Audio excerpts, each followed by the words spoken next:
बिहार में राजनीतिक हलचलें बढ़ती जा रही है और इस समय कारण बना हुआ है आईआरसीटीसी स्कैम। जी हाँ, वही आईआरसीटीसी जिसको हम अपने टिकट बुक करने के लिए, होटल्स बुक करने के लिए यूज करते हैं। इसके पीछे बिहार की राजनीति से जुड़ा हुआ करोड़ों के घोटाले का मामला सामने आ चुका है। ये वही टाइम पीरियड है जब बिहार में 6 और 11 नवंबर को चुनाव करवाए जाने वाले हैं और 14 नवंबर को तय कर दिया जाएगा कि बिहार का भविष्य किसके हाथ में है। ऐसे में बिहार की ऑपोजिशन की सबसे बड़ी पार्टी अर्थात आरजेडी अर्थात लालू प्रसाद यादव, तेजस्वी यादव और राबड़ी देवी की पार्टी की अटकलें बढ़ चुकी हैं। कारण क्योंकि दिल्ली की एक कोर्ट ने, शीर्ष कोर्ट ने यहां पर एक फैसला देते हुए 420 और भ्रष्टाचार का मुकदमा इन तीनों के ऊपर चलाने का फैसला यहां पर कर लिया है। दैट मींस अब इन्हें ट्रायल फेस करनी पड़ेगी और अगर ट्रायल में इनके ऊपर लगाए गए इल्जाम यहां पर साबित हो जाते हैं तो 7 साल की जेल तो होगी ही, लेकिन साथ ही साथ तेजस्वी यादव को अपनी सीट से भी हाथ धोना पड़ सकता है। क्या है पूरा मामला, क्या है आईआरसीटीसी स्कैम और क्या है इसका संबंध लालू प्रसाद यादव की आरजेडी के साथ, चलिए समझते हैं। देखिए, थोड़ा सा जानकारी ले लीजिए कि इस समय केंद्र में भाजपा की सरकार है। बिहार की हम बात करें तो नीतीश और मोदी जी की गठबंधन की सरकार अर्थात एनडीए यहां पर बैठी हुई है। वहीं आरजेडी ऑपोजिशन की सबसे बड़ी पार्टी है। ऐसे में ये भी अटकलें लगाई जा रही हैं कि कहीं ना कहीं कोई पॉलिटिकल कनेक्शन तो नहीं है। तो चलिए समझते हैं कि आईआरसीटीसी घोटाला क्या है और इसका पॉलिटिकल कनेक्शन कहां से निकल कर आता है। बात की जा रही है 2004 और 5 के बारे में। ये वही टाइम पीरियड है जब केंद्र में यूपीए की सरकार हुआ करती थी, अर्थात हमारे प्रधानमंत्री हुआ करते थे मनमोहन सिंह जी। ये वही टाइम पीरियड है जब यूपीए 1 की सरकार में लालू प्रसाद यादव रेल मंत्री बने। 2004 से लेकर 2009 तक लालू प्रसाद यादव रेलवे मिनिस्टर के रूप में इन्होंने काम किया और फरवरी 2005 में एक ऐसी घटनाक्रम हुआ जिसके तार आईआरसीटीसी घोटाले से जुड़ जाते हैं। 2005 में रेलवे मिनिस्ट्री डिसाइड करती है कि हमारी जो कंपनी है अर्थात आईआरसीटीसी है, इसको बोला जाता है कि भाई होटल्स के मैनेजमेंट के लिए, उनके ऑपरेशन के लिए आप टेंडर निकालिए, विच इज क्वाइट ऑब्वियस क्योंकि रेलवे मिनिस्ट्री आईआरसीटीसी डायरेक्टली इनको हैंडल नहीं करता है बल्कि थर्ड पार्टी को यहाँ पर इनकी केटरिंग या बाकी सर्विसेज के लिए टेंडर अलॉट करता है। 2005 में डिसाइड किया जाता है कि रांची और पुरी में स्थित 2 होटल्स, बीएनआर होटल्स, जो कि चाणक्य ग्रुप्स की होटल्स हैं, इनको चलाने के लिए एक टेंडर रिलीज किया जाएगा। अब टेंडर आप जानते हैं कि केवल उसी व्यक्ति को या उसी कंपनी को अलॉट यहां पर होता है जो कि प्री डिसाइडेड कंडीशन को फुलफिल करते हैं। सभी अपना अमाउंट लिखते हैं, सब कुछ लिखते हैं, लेकिन किसी को भी नहीं पता है टेंडर किसको अलॉट होगा। लेकिन यहां तो सबको सब कुछ पता था और वही हुआ। 2006 में एक घटनाक्रम होता है, एक कंपनी आती है जिसका नाम है सुजाता होटल्स प्राइवेट लिमिटेड। ये कंपनी कुछ जमीन लालू प्रसाद यादव के करीबी लोगों को ट्रांसफर करती है और जैसे ही इन्हें ट्रांसफर करती है इनको टेंडर मिल जाता है। चलिए कंफ्यूज नहीं हुई है, पूरी कहानी को समझिए। ठीक है, पहली पार्टी यहां पर है आईआरसीटीसी। आईआरसीटीसी ने एक टेंडर रिलीज किया और टेंडर रिलीज किया रांची और पुरी में स्थित 2 बीएनआर होटल्स के संचालन के लिए, ऑपरेशन करने के लिए। ये अलॉटमेंट जाके जारी होता है एक पर्टिकुलर कंपनी को जिसका नाम है सुजाता होटल्स प्राइवेट लिमिटेड, जिसके ओनर्स है विनय एंड विजय कोचर। ये दोनों भाइयों को इसका अलॉटमेंट मिल जाता है। जैसे ही अलॉटमेंट इन्हें 2006 के आसपास मिलता है, सुजाता होटल्स पहले टेंडर मिलने के पहले बिल्कुल भी एलिजिबल नहीं हुआ करती थी। मतलब कंपनी बहुत सारी कंडीशंस को फुलफिल नहीं करती थी जो आईआरसीटीसी का टेंडर पाने के लिए होता है। लेकिन जैसे ही टेंडर रिलीज किया गया, कुछ ही हफ्तों के अंदर टेंडर की शर्तों को भी बदल दिया गया और एक टेंडर अलॉट कर दिया गया सुजाता होटल्स बिल्डिंग्स के लिए। मतलब ये कंपनी अब अचानक से एलिजिबल हो जाती है आईआरसीटीसी के इन होटल्स को रन करने के लिए। कोई बात नहीं, चलिए 1.5 महीने बाद दिसंबर 2006 में सुजाता होटल्स को रांची और पुरी के होटल चलाने की लीज मिल जाती है और ये लीज कोई छोटे मोटे टाइम पीरियड के लिए नहीं, 15 सालों के लिए दी जाती है। 2006 के बाद ही अचानक से चीजें गड़बड़ होना शुरू हो जाती हैं। अचानक से बिहार के पटना स्थित पौष इलाके में, पौष इलाका मतलब मैं बेली रोड की बात कर रही हूं, और अगर बिहार का कोई व्यक्ति इस समय ये वीडियो देख रहा है तो उसे पता होगा बेली रोड अपने आप में कितना ज्यादा कीमती है। 8 साल बाद 2006 में टेंडर निकला, उसके 8 साल बाद अर्थात 2014 में अचानक से सुजाता कंपनी, सुजाता होटल्स 3 एकड़ की एक जमीन बैली रोड पटना में स्थित एक जमीन को एक दूसरी कंपनी को यहां पर बेच देती है। इस कंपनी का नाम है डिलाइट मार्केटिंग कंपनी। मतलब सुजाता होटल्स ने अपनी कंपनी को, जो इसकी पटना में स्थित जमीन थी, उसको एक कंपनी को बेच दिया जिसका नाम है डिलाइट मार्केटिंग कंपनी। ठीक है, यहां से भी प्रॉब्लम नहीं थी, तो प्रॉब्लम कहां पर आई? जब ये कंपनी यहां पर बेची गई तो इस कंपनी पे जो व्यक्ति अधिकारी थे, जिन लोगों की ये डिलाइट मार्केटिंग कंपनी थी, उनका नाम है प्रेमचंद गुप्ता और सरला गुप्ता। ये वही लोग हैं जिनका बहुत ज्यादा क्लोज कनेक्शन है लालू प्रसाद यादव से। इनफैक्ट ये राज्यसभा के सांसद भी रह चुके हैं। तो कनेक्शन तो बहुत ही ज्यादा क्लोज हमें देखने के लिए मिलता है, और यही कोर्ट ने बोला कि जब आपका कोई इतना करीबी शामिल होता है प्रॉपर्टी ट्रांसफर में, तब तो शक आता है। चलिए, भटकते नहीं है, वापस कहानी पर आते हैं। तो जैसे ही सुजाता होटल्स अपनी एक 3 एकड़ की जमीन उठा के दे देती है डिलाइट मार्केटिंग प्राइवेट लिमिटेड को, जिसके ओनर हैं प्रेमचंद गुप्ता और सरला गुप्ता, इस जमीन को ट्रांसफर कर दिया जाता है मात्र 1,47,00,000 रुपए में, जबकि उस समय इसकी कीमत हुआ करती थी 1.93 करोड़ रुपीस।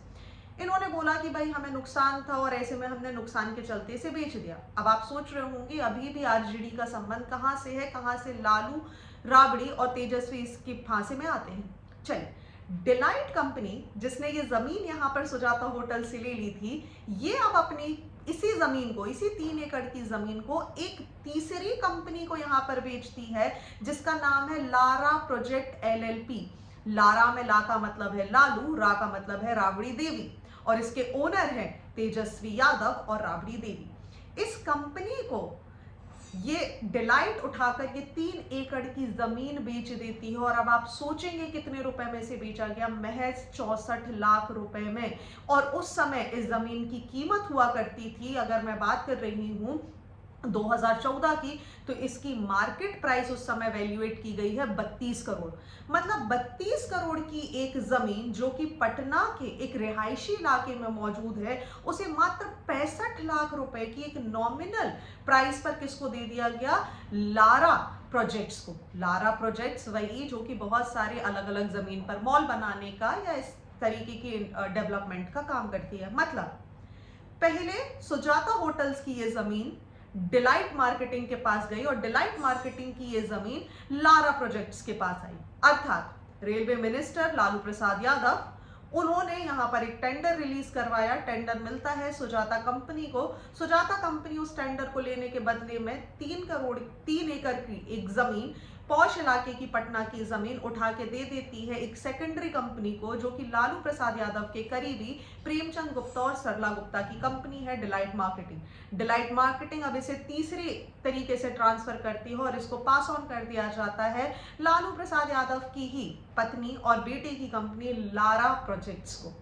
तो गड़बड़ी अब आपको शायद समझ आ गई होगी कि क्या है। अब समझिए, 65 लाख की जमीन, 65 लाख रुपए में 32 करोड़ की जमीन मिल जाना कितना अचंभे का विषय है। जब इस पर जांच की गई तो प्रेमचंद गुप्ता ने बोल दिया कि भाई मुझे नुकसान था, इसीलिए मैंने अपने सारे शेयर्स इनको बेच दिए। कोई बात नहीं, अब यहां से सारी चीजें गड़बड़ होना शुरू हो जाएंगी। इसी टाइम पीरियड में बीजेपी के एक नेता थे सुशील मोदी, इन्होंने लालू प्रसाद यादव के और उनकी फैमिली के ऊपर गड़बड़ी करने का आरोप लगाया और बोला कि भाई आपने जिस जमीन को बेचा है, अगर आज की डेट मतलब 2025 में अगर उसकी एवेल्युएशन की जाए तो उस जमीन की कीमत 94 करोड़ रुपीस है। तो ऐसे कैसे हो गया कि इतनी महंगी जमीन आपको मात्र और मात्र 65 लाख रुपए में मिल गई? इन्होंने ये भी आरोप लगा दिया था कि जो पैसा यहाँ पर सर्कुलेट हुआ है लेने देने में, उसको कैश बाद में वापस से ही लालू प्रसाद यादव के पास चला गया। और इसी को ध्यान में रखते हुए सीबीआई ने 2017 में एक चार्जशीट यहाँ पर दर्ज की, और कोर्ट का क्या निर्णय आया वो मैं आपको कोर्ट की ऑर्डर शीट से ही पढ़कर सुनाती हूँ। देखिए, राउज एवेन्यू दिल्ली कोर्ट ने यहाँ पर 3 मेजर चीजों पर बात करी। पहला, इन्होंने बोला कि लालू यादव पूरी तरीके से अवेयर थे कि क्या घोटाला चल रहा है, साथ ही साथ उनकी फैमिली इससे बेनिफिट हो रही है। तो पहली चीज कोर्ट ने इस बात को एक्सेप्ट किया। दूसरी चीज कोर्ट यहाँ पर बोलती है कि भाई जो भी एविडेंसेस सीबीआई के द्वारा प्रस्तुत किए गए हैं, ईडी के द्वारा प्रस्तुत किए गए, हम उससे सेटिस्फाई हैं, दैट मीन्स मुकदमा चलाया जा सकता है। तीसरी बात इन्होंने यहाँ पर बोल दी कि जो भी प्रोसीडिंग यहाँ पर हुई है, आरोप लगना लगभग तय है। गवर्नमेंट ट्रेजरी को लालू प्रसाद यादव और उनके परिवार की वजह से बहुत ज्यादा नुकसान हुआ है। दैट मीन्स इसकी वजह से सीबीआई ने जो 2017 में केस दायर किया था, 2018 में उसकी चार्जशीट बनी और फाइनली 2025 में जाकर कोर्ट इस बात के लिए रेडी हो जाता है कि अब आपके ऊपर मुकदमा चलाया जाएगा। अब आप सोच रहे होंगे इसके पहले मुकदमा क्यों नहीं चलाया गया? उसका कारण है कि सीबीआई का बोलना था कि हमारे पास एनफ एविडेंसेस नहीं थे। रिसेंटली कुछ डेवलपमेंट यहाँ पर केस में हुए हैं और रीओपन यहाँ पर केस को करवाया गया। सब कुछ सही चल रहा है। अब यहां पर कोर्ट ने बोला कि तेजस्वी यादव, लालू प्रसाद यादव और राबड़ी देवी के ऊपर करप्शन का मुकदमा चलाया जाएगा। साथ ही साथ आपराधिक साजिश और धोखाधड़ी का आरोप भी लगाया है। दैट मीन्स आईपीसी 120B और साथ ही साथ 420 के केसेस यहां पर लगाए गए हैं। तो अगर ये आरोप सिद्ध हो जाते हैं तो 7 साल की सजा मिलना तो तय है। वहीं अगर हम बात करें तो प्रिवेंशन ऑफ करप्शन एक्ट भी यहां पर लगाया गया है।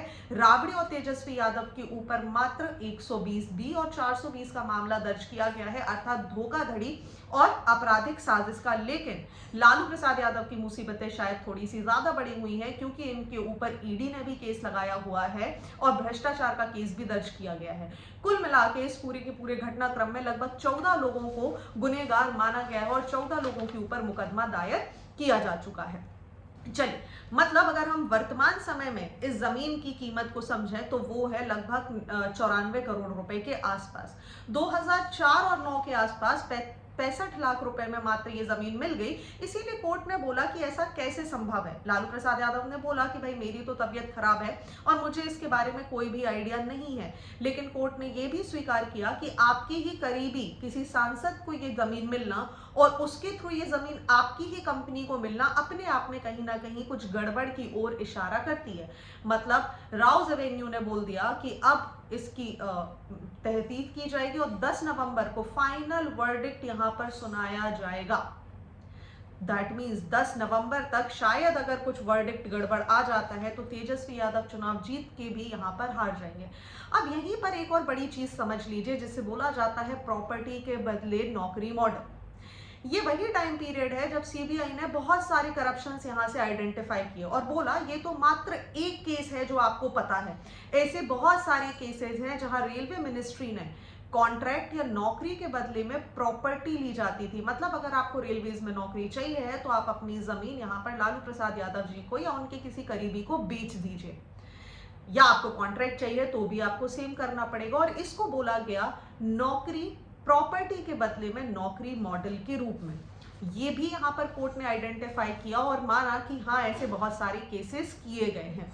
राबड़ी देवी की हम बात करें तो ये बिहार की सीएम रही हैं 1997 से लेकर 2005 के बीच में। इसीलिए कोर्ट ने इन्हें भी बेनिफिशियरी यहाँ पर माना है कि भाई इनका भी फायदा हुआ है।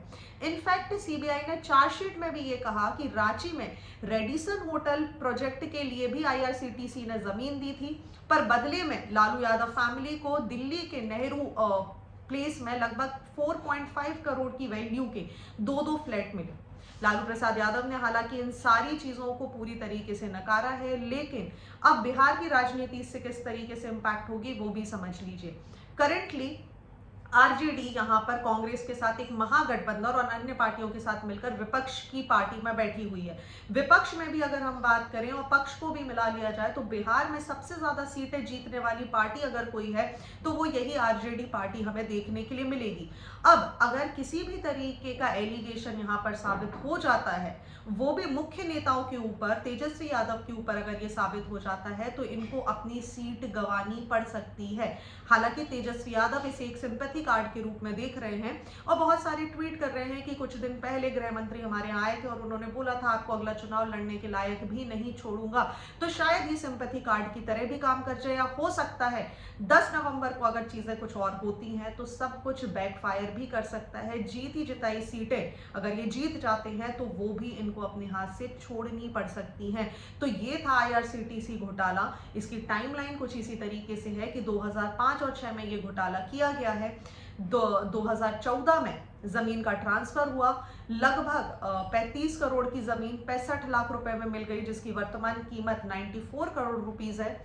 इसको आइडेंटिफाई करके 2017 में सीबीआई ने लालू परिवार के ऊपर केसेस दायर किए और फाइनली 2018 में चार्जशीट को दायर किया गया और 2025 में डिसाइड किया गया कि अब मुकदमा चलेगा और 10 नवंबर को फाइनल वर्डिक्ट दे दिया जाएगा। तो ये थी आईआरसीटीसी घोटाले की पूरी कहानी। आपका क्या विचार है? क्या ये सब कुछ सही है या ये मात्र एक पॉलिटिकल एक्शन है? आप मुझे कमेंट सेक्शन में जरूर बताइएगा।